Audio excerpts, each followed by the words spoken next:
Today I am coming to you with 7 literary fiction titles that I think are perfect for romance readers.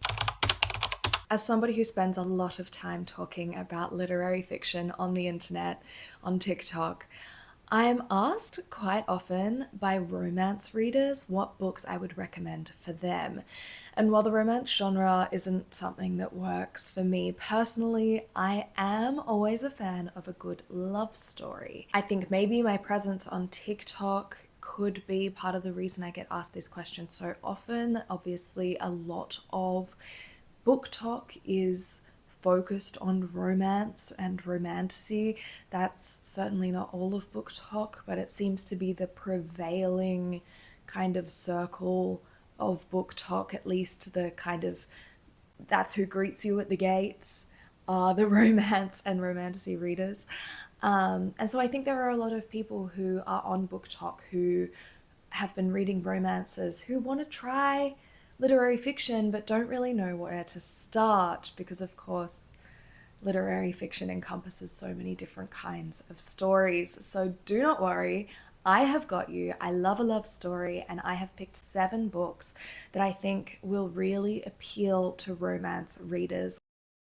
I'm going to kick this video off with a brand new release, something that I only just read this month, and that is Gold Rush by Olivia Petter. If I'm being completely honest, this book inspired this video. Gold Rush follows a young woman called Rose who works in marketing, and she is assigned to look after the hottest, most famous man on the planet, like think Harry Styles, at an event. And after that night, after they get to sort of spend a little time together, they enter into this little kind of flirty Instagram DM kind of situation. And this is not a spoiler, they do end up spending a night together, but Rose doesn't remember it.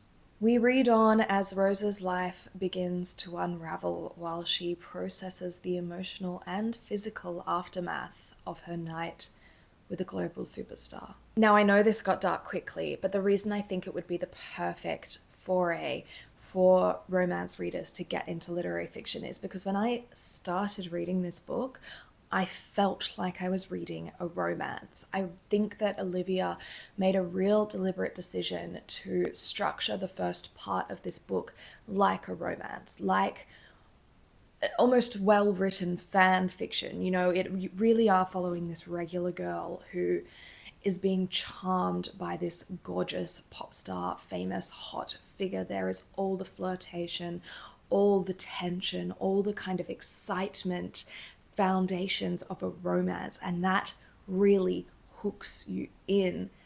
And then in part 2, you are sucker punched into this really smart and fascinating interrogation of celebrity culture and consent pre-Me Too. This is set in 2017, and a reckoning with a society that constantly disrespects and undervalues women and their bodily autonomy. So read Gold Rush if you struggle to get into literary fiction and if you need to feel like you're reading a romance to get sucked in. My next recommendation is The Work by Bree Lee. This came out earlier this year and it follows Lally, a Manhattan gallery owner, and Pat, a Sydney-based antiques dealer who meet by chance at an event in New York. Their chemistry is instant. They are both ambitious and intellectual and kind of grappling with their ethics and morals in their respective pursuits of success. The last thing that they both need right now while their careers are really taking off is to fall in love. But when Pat returns home to Sydney, even an ocean between them is not enough to keep these two apart.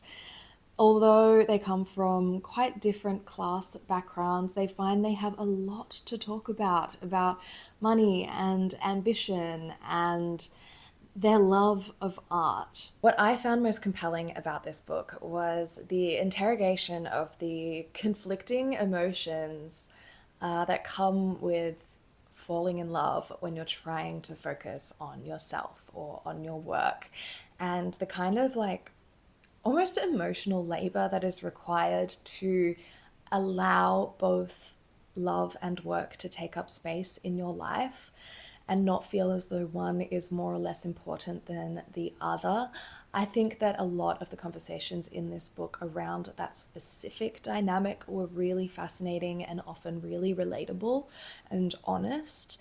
The two protagonists in this book are not necessarily very likable people. They're quite entitled and shitty and fuck each other over a little bit, but I still found this to be a really enjoyable read. It still had the lightness of some genre fiction. I think that there's still the kind of lusty desire there that romance readers will enjoy, and there's even a little bit of smut for you. So read this if you have ever fallen in love at an inconvenient time, if developing a crush has ever distracted you from the thing that you really wanted to be focusing on at that moment. Next is Talking at Night, and I feel like there's a high chance that a lot of romance readers would have heard about this book. It follows Will and Rosie, who meet as two very different teenagers. Rosie is like this type A, introverted, quiet little girly, and Will is Rosie's brother's like bad influence, reckless, hot friend. But they find themselves inexplicably drawn to each other and kind of start hanging out on the down low, secretly walking home together and talking on the phone late at night. They start sharing their dreams and their ambitions and their hopes for the future. And inevitably, they fall in love. Until one day, tragedy strikes and they are torn apart, unable to be together. But it is because of this tragedy and the history that they share that they'll never really be able to forget each other and move on with their lives. As the years pass, they will always have this connection that keeps them coming back to each other. This is a love story that spans years. It is an ode to unbreakable bonds, to life-changing romances, and to true love. Read this if you like a slow burn, if you like a right person, wrong time. Am I using these tropes correctly? Okay, I feel like this next book is the least safe rec in this video. I'm not 100% sure if you're gonna like it. It's wacky and it's comedic, but it has lust and pursuit and horniness. It has two love interests, technically, and you know, it is about the conception of a relationship of sorts, so I'm including it. It is Big Swiss by Jen Began. Now, if you happen to have infiltrated the literary fiction community on Book Talk, then I don't doubt that you have seen this book being talked about, and please do bear with me and understand that this really could work for you if you're into romance, okay? It is about Greta, who is nosy and obsessive. She's just come out of a 10-year-long engagement and is temporarily living in this 200-year-old bee-infested old house with her old friend and drug dealer. She is spending her days working as a transcriptionist for the local sex therapist, which is super juicy in itself. But one client in particular, who Greta refers to as Big Swiss, becomes the object of Greta's desire. Little does she know that they are actually about to meet accidentally in the local dog park.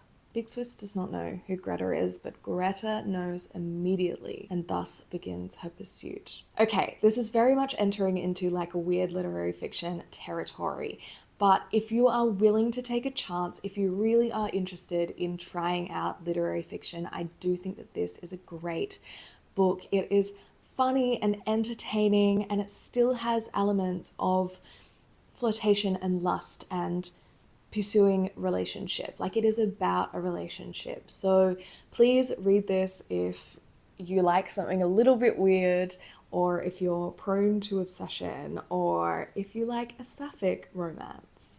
My next recommendation is one of my all-time favorite books, one of my favorite books to recommend, one I don't stop talking about, and lucky for you, it is super romantic.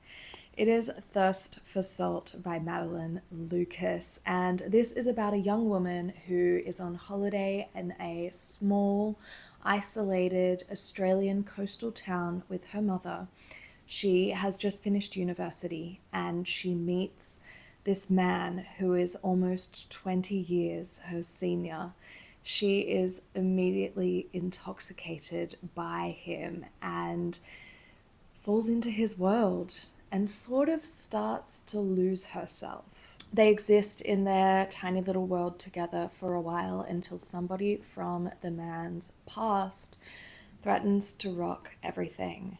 When the woman witnesses something that she doesn't fully understand, she begins to question everything.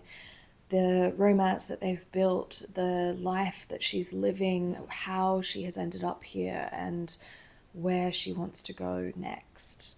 I have always found this book to be so deeply romantic. It really is a love story about love.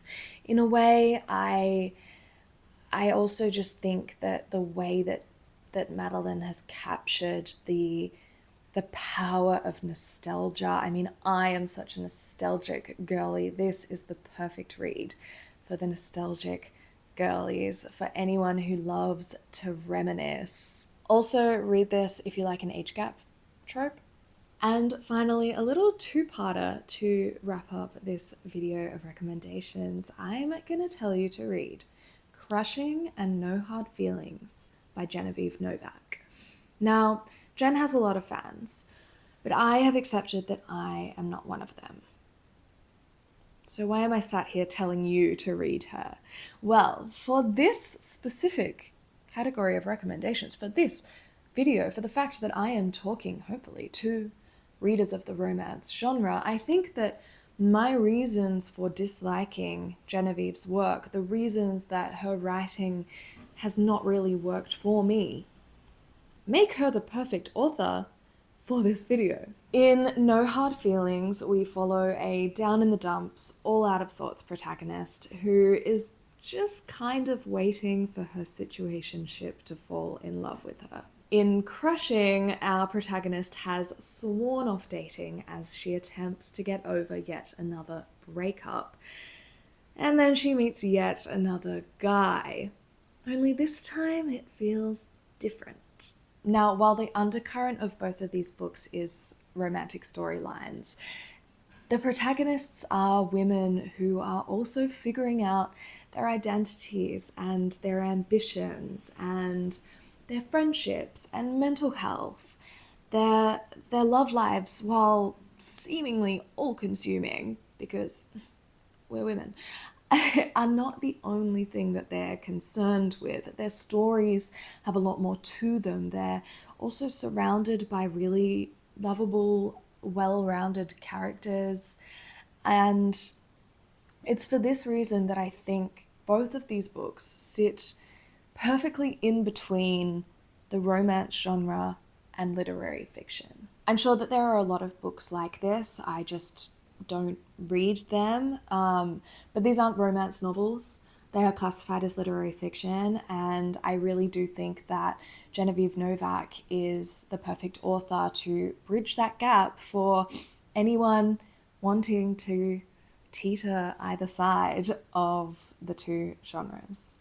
So there you have 7 books to add to your TBR if you want to dabble in literary fiction, step away from the romance genre for a day, see how you feel, see what it's like over here, you know? I have absolutely nothing against genre fiction. It just doesn't work for me, but I'm not gonna shit on romance readers. Like, there are, and this is something that I could get into for like 24 hours straight, but I just want you to know that I am not one of those people on Book Talk who thinks that the Book Talk communities who revolve around romance or fantasy or romantasy and hype up those books are killing literature or whatever. Like, there is so much hate towards those communities on TikTok and towards publishers for even publishing those books to begin with that I just don't understand. Like, it's such snobbery. Let people read whatever the fuck they want to read. The reason I made this video is because I have been asked multiple times by people who like reading romance, are used to reading romance, but are interested in literary fiction and just don't even know where to start. And that is so understandable because literary fiction is everything else that doesn't fit into a defined genre. You know what you're getting if you pick up a crime. You know what you're getting if you pick up a fantasy. Literary fiction could be about anything. So that's where a video like this is hopefully helpful to someone who is wanting to try out literary fiction or make that transition. But by all means, keep reading your romance. I kinda wish that I could get around them because you guys seem like you have a lot of fun. Okay, thank you for watching. I'll see you in my next video. Mwah.